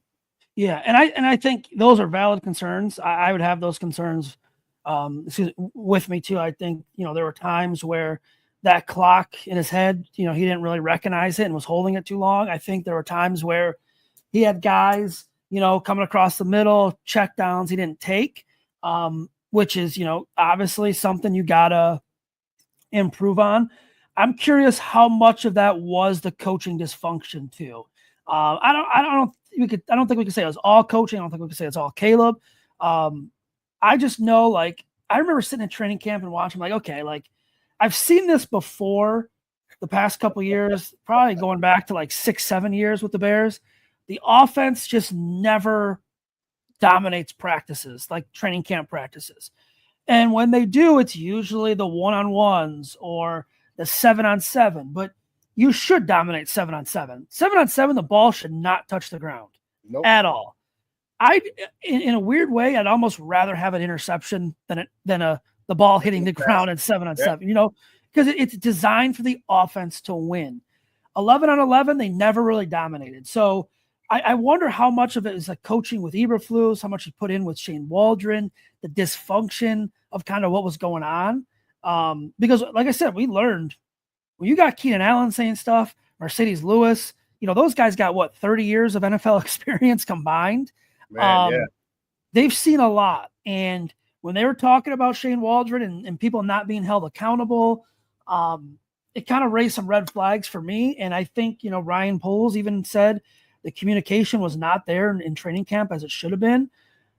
That stuff has a lingering effect. And I know there was a report, I want to say it's Taylor Dow of Windy City Gridiron, who said it was something along the lines of Caleb Williams had to ask for help and film from Shane Waldron, which is, to me, crazy. But we're going to know. We're going to know now this year. Was it coaching? Was it Caleb? Was it both? We'll see. But like you said, there's no excuses. He has to be better. I think he will be better. So we'll have to see, because he's got everything now. He's got Ben Johnson. He's got guys coming here to want to play with him, and coach him, which is fantastic. Yeah. And I don't know about all those reports, where he said he had to, where you mentioned, remember he said he had to ask for help, or that they didn't even do film study. Like, I don't buy that. That's your job. That's your job. I think I agree with that. I think he was doing the film. What I think happened was, and I don't know much about this. I'm not sourcing reporting anything here. What I think happened was they're probably doing their film. I've never been on a football team. I have no idea how it works. I have a general sense of how it works. I think they were doing the film. What I think was probably happening was, okay, I'm seeing this, I'm seeing that, I'm breaking it down, but I want a little more guidance in a way from Shane Waldron, or like, what should I do here? You know what I mean? Kind of that stuff. I don't think it was like, I'm not getting the film or anything. You know what I mean? Like, I'm not, I'm not doing the film. I'm not getting it.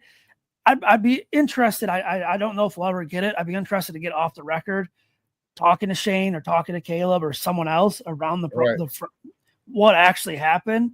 And that's not to discredit Taylor's report, because I don't know. I don't know what happened. So we'll see. No, discredit it. I'm just saying sometimes people put things out there to push an agenda. Yeah. And 100%. I think that's what was happening was that, because that's your job as an offensive coordinator. That's your job is sit down and watch film, break down film with the quarterback, go through it, and when and get you and coach you. Say, hey, listen, this didn't work. Let's do this. This didn't work. Let's do that. This worked well. I'll do this a little more. So something about that was just a little, and I don't know if Caleb's can't put it out or what. Maybe I just don't know. But again, here's the thing though. If that was happening and Shane wasn't doing that, that's a crazy red flag. You know what I mean? Like Eberflus should have been fired. Oh my God, should have been fired because you go in there and say, I don't give a damn if you can't stand each other. Yeah, right? You better act professional. You just got a $25.5 million signing bonus, Caleb. You work with this dude. I don't care if you like him. Shane Waldron, we brought you in here. This is your job. Yeah. That's crazy. We heard something similar with Trubisky and Nagy. It wasn't film, but it was Nagy or Trubisky wanted to meet with Nagy after the season.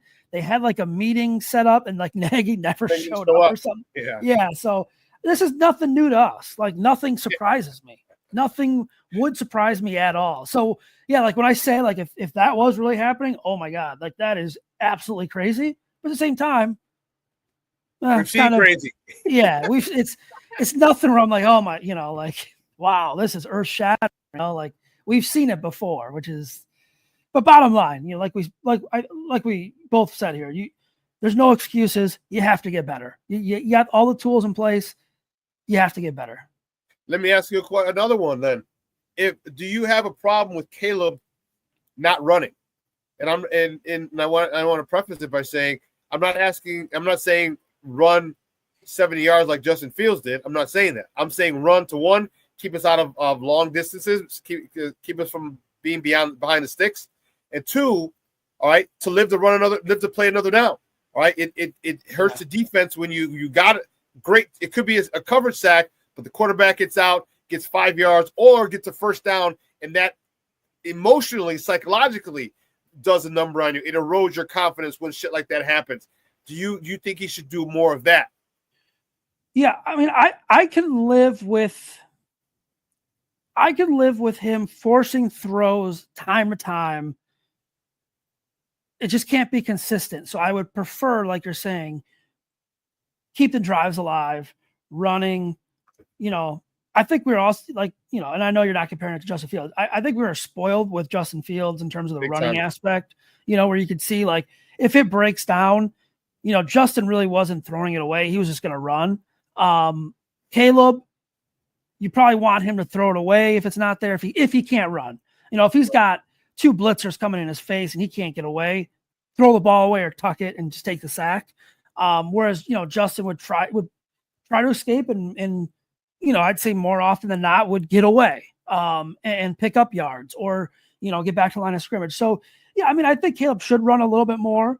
I do think he's got to work on that internal clock. Like, is it there? Is it not there? If I get to my third read and I look back at my first and he's not there, like, I got to know when to get rid of it. I got to know when to run. I will say, though, like, we've seen it a couple times. This has not been as consistent, I'd say, as you'd want it. And that's what I want. That's what I was asking you, because it demoralizes the defense when you got perfect coverage. You got the perfect coverage for this particular play, and they still get a first down because you ran. You got 5.5 when you needed 5. And you're like, son of a bitch. That emotionally takes a toll on you. Yep. And that's the thing. My question to you, one other question for you is this. Are you putting any numbers on Caleb? Because I had an argument, and I was pretty livid with this on Monday. Everybody's worried about numbers. Okay, it's going to be a 4,000-yard pass. He's going to have 30 touchdowns. He's going to have this. He's going to have that. He's going to have this.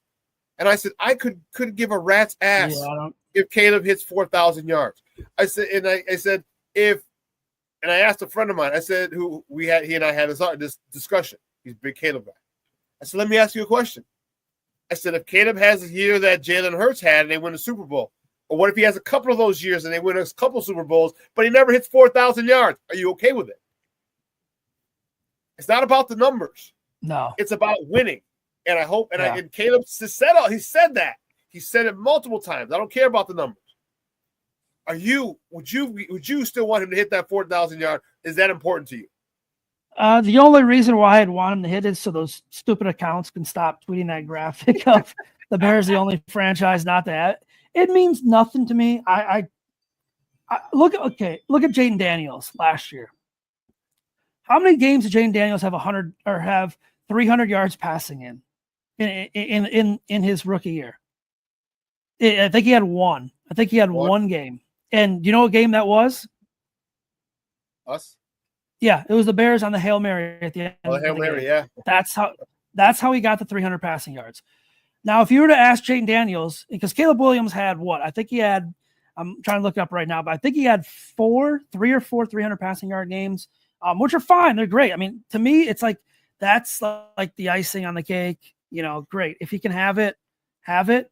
But if he's consistent, not turning the ball over, completing 70% or more of his, attempts, I'd rather take that than having the 4,000. I just don't think the 4,000 to me is it's just a number. It's a bonus. Like if he hits it, great. If they're winning and he's got 3,000 passing yards and let's say 27 touchdowns and 7 interceptions, I'd take that in a heartbeat. Right? I would take that in an absolute heartbeat. I don't. The numbers to me, and Caleb said it himself, the numbers just don't matter to him. So he did say that because my job is to win, not to impress you guys. He did say but that. I mean, there is a little bit of a difference though. Like if he's throwing for 120 yards and completing 60% of his 50% of his passes, then there's definitely some issues there. Real Bears fans says problem is Bears are not Philly yet, so he has to hit those numbers or they won't be winning games, in my opinion. No, I disagree, bro.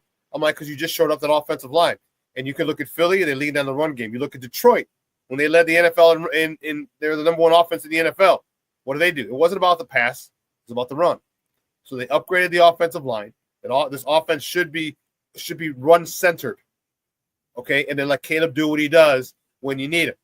And so, no, they're not Philly, but they've really upgraded their offensive line to be one. They went from who was it? It was Dan Orlovsky said they were from a bottom 10 offensive line to a top 10 offensive line. And I agree, especially if you upgrade and get Will Campbell or Calvin Banks in a left tackle. Especially if you get someone like that.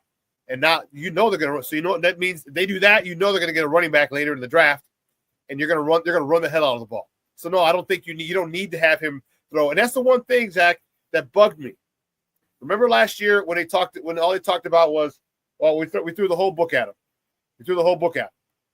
It's not how you teach. You don't say read this whole book. You don't say read this whole book and you got a test on it. 500-page book. You got a test on it tomorrow, right? You read a chapter, then 2 chapters, then 3 chapters, then the next chapter. It's like, the old saying, you eat it like a steak. You don't take the steak and put it in your mouth. You cut it up piece by piece. You improve gradually. And I think Ben Johnson's smart enough to know that, because if he does that with Caleb, and he says, okay, here's the base of this new offense is being built around you. Here's the base. We'll build on it. In 2 weeks, we'll do more shit. I'll add something else. In 3 weeks, I'm going to add another formation. In 4 weeks, I'm going to add this. Because don't forget, they get the extra week because they got a new coaching staff. Yeah. So if he does that, then this should be really really fun, because you give it to him in digestible pieces where he doesn't have to remember the whole freaking offense or to failure. It's little by little by little. And that should make Caleb extremely, extremely dangerous young man quarterback this year. Yeah, I agree. I think the coaching's better. I think Caleb will be fine. I'm a big Caleb fan. I think he'll be fine. I think he'll get better. I think the offense will be better, hopefully. So yeah. I just, I don't want this. The Bears are always crowned the winners of the offseason. That is, to me, 4 years in a row. Yeah, and to me, it's like I want to be the winners of September through February. It's a lot more fun that way. Ain't that the truth, man? I'm telling you. Hey, Zach, great stuff, buddy. I appreciate it. Appreciate your time today. Do me a favor though, before you go, let everyone know where they can find you and your work online. Yeah, you can follow me on Twitter X at Zack _Pearson. You can follow the Bear Report at Bear Report on Twitter X. We're on YouTube. Homepage is bearreport.com. A lot of stuff for free agency and all that good stuff. Continuing on this week, and then we ramp up into the draft coverage. So it's a really, really, really busy time. It really is. The NFL never sleeps. Were you able to make it down to the combine? Yeah. I was there for a few days. Had a little help this year, so that was kind of nice. But and the combine's also, that's a great time. So yeah, that was good. And now it's free agency, and now we're hitting the draft and then practices. So it's crazy. Yeah. OTAs and minis, and yeah. I didn't get a chance to get down there, but that's what I'm probably going to try and get down there starting next year. Yeah, it's a fun time. It's a good time. I'm looking forward to it, man. I'm looking forward to it. Again, great stuff, buddy. I appreciate it. We'll talk soon. Thanks, man. Take it easy. Thank you. Guys, that's Zack Pearson from BearReport.com. God, I love talking to him, man. Love talking to him. Because realistic point of view, realistic perspective. He doesn't, no grandiose predictions or evaluations, positive or negative. You know what I mean? I like his very practical approach. Man, one of my guys. I'm glad we connected, and then we met up. And it's funny because where did I meet him? Bourbonnais. I think the last year in Bourbonnais is when I met him. And he's like 6'2", 6'3". I was like, oh shit. Like, I didn't know you're that tall, dude. Because I'm only 5'11". But he seems taller because he's got long legs. I was like, damn, dude, you're a big ass dude. But I'm excited. About, and you should be too. Remember, I told you, stay present, stay in the moment. All right, enjoy what the Bears have done. All right, let's not worry about, the Bears are the winner of the offseason. Don't worry. Enjoy what they've done. Why does everything have to have a name or label? Because people fishing for clicks. Okay? No, the Bears, here's the crazy part. Here's the crazy part. The Bears did what they were supposed to do to help themselves.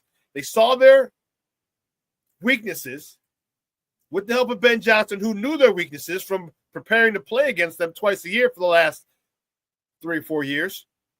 So you knew the weaknesses because you schemed against them. And they addressed it.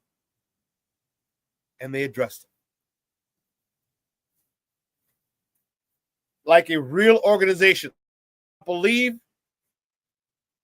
the way that they attacked free agency, the way they made trades, Black Diamond said it, they're making moves like a real organization, like an organization that gives a shit about winning. Yeah, that's what they were doing. That's what they did this offseason to this point. And I am pleasantly surprised. I love it. Because we've seen the opposite so many times. We've seen the opposite. We've seen them cut corners. We've seen them get bargain basement or Temu players and say we have depth. Well, yeah, you got depth. You don't have quality depth. We've seen them do it multiple occasions. And this year's different. Ben Johnson has a big part to do with it. I think Kevin Warren had a big part to do with it. And I'm happy. Stop scrimping. Stop being cheap. You just got a $400 million payday, Bears. That's not how much you made this past season. After all operating expenses, your profit this year, every team was about $400 million. $400 million plus. Stop being cheap. Pay people what they're worth, and people will come. They will do their job with excitement. But damn, what did it take, 100 years? Yeah, Black Diamond.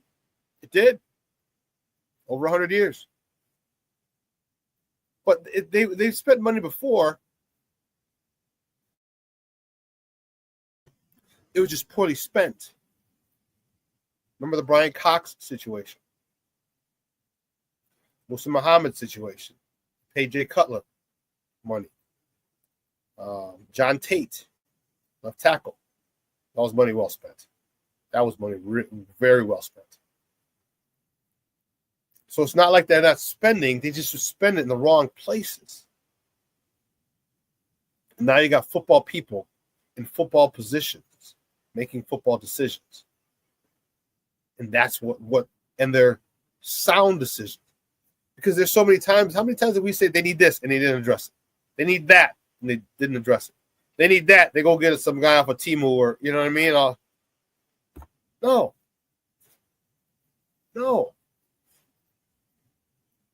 Go get guys who can help you win. And this is what the Bears are doing. So I'm excited about what's happened to this point. I'm excited about what's going to happen in the draft. I'm excited about this season. And you should be too. Because these boys are going to make some noise. And like I told you, I'm more excited for 2026. Don't get me wrong. I'm present. I'm going to be present in 2025. I'm going to be present and enjoy the highs and the lows of our Bears team in 2025. But 2026, man. You know, Ben Johnson's here for 4 or 5 years? And how great would it be when you go into OTAs and minicamp, you don't have to learn a system. Everybody knows the system. That's when you can have a good time. Look at the Detroit Lions. Look what Ben Johnson did in his last stop. Look what he did. Hopefully he does that here. They have put themselves in a good position. Hope Ben Johnson is the real deal. I'm praying that he is. Okay? I'm praying that he is, because if he is, as I said earlier, and he takes Caleb and develops him, it's the limit. Caleb and the Chicago Bears team is through the roof. Through the freaking roof. The defense, they addressed that as well.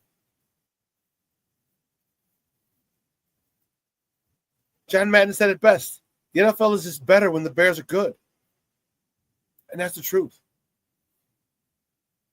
The Charter franchise would be a perennial powerhouse. It's great for the league. So I'm anxious to see these guys get on the field together.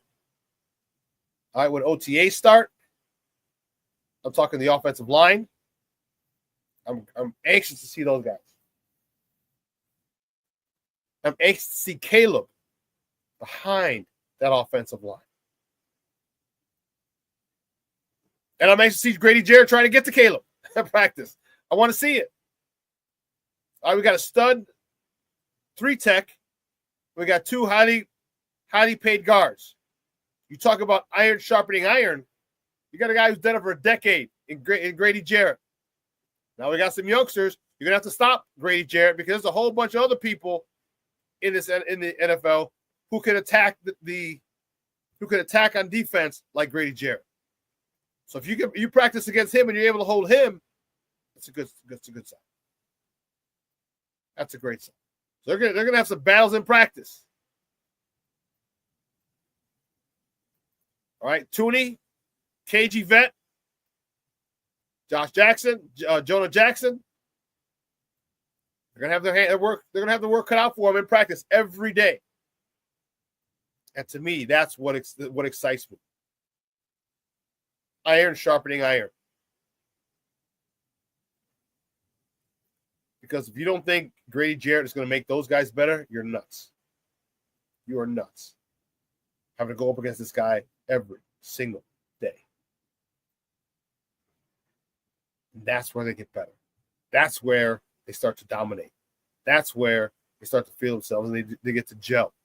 Because you're going to have every team's going to have a guy. Hell, Jonathan Allen just went up to Minnesota. All right, we got to face him twice a year. So we got to make sure that we can handle a stud defensive tackle. We got to make sure we can handle that.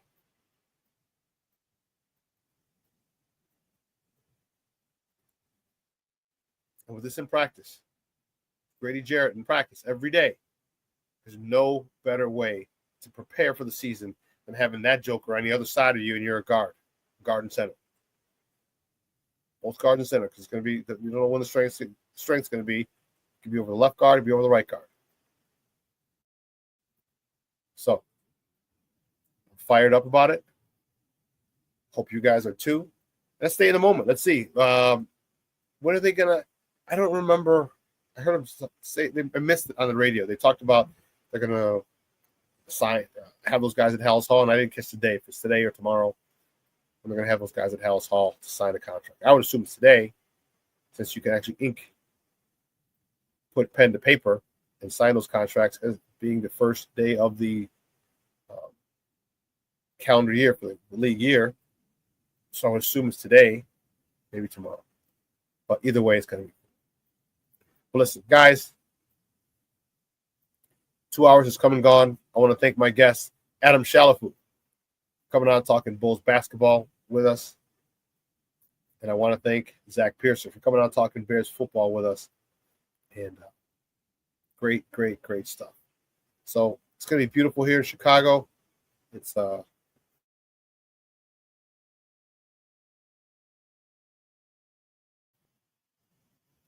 to be a high of what, 40, 50 something? Low 50s? Let me see. It's going to be 60 today. High of 60, 59 out here in Oregon. Okay. It's going to be high of 60. Beautiful day. Do me a favor. I say it all the time, and you probably hear it all the time, so it's kind of like white noise. But do me a favor and today, make a point. Send a text or a voice memo. You text it over. Someone, one of your people, one of your family members, one of your friends that you haven't talked to in a while. You just say, hey, man, or hey, girl. Just checking in. Haven't talked in a while. Call me. Let's go grab drinks, grab dinner, whatever. Just do that. All right? Just do that. Let your loved ones know you love them, because tomorrow is promised to no one. Can't stress that enough. Okay? Do yourself that favor. All right, this will replay tonight at 6 p.m. Central. All right? So, from everyone here at Sports Zone Chicago, guys, I'm your boy, the SuperBack, Shawn Sierra. You have a phenomenal day. I'm glad I was able to make it through. through the show today. It was crazy with my little frog in my throat. I'm going to go make some tea now and drink it on the way to go pick up the warden. You guys have a wonderful day. I'll see you on Friday. I got Alex Shapiro from Chicago Sports Network. He's coming on Friday. I'm working on one more guest. So he'll be here on Friday. We talked to him yesterday and we solidified it. So we'll be able to talk to Alex on Friday, in addition to probably a Cub guy, so that's when we're talking Cubs. Since they'll be playing in Tokyo. Okay. So again, for everyone here at Sports Zone Chicago, I'm your boy, the SuperBack, Shawn Sierra. I want to say thank you. I appreciate it. Truly do appreciate the love and the support you guys give me. Hit the like button, smash it, tell your friends, tag some people. Let them know it's one of the best Chicago sports podcasts out there. All right? Your boy, the SuperBack.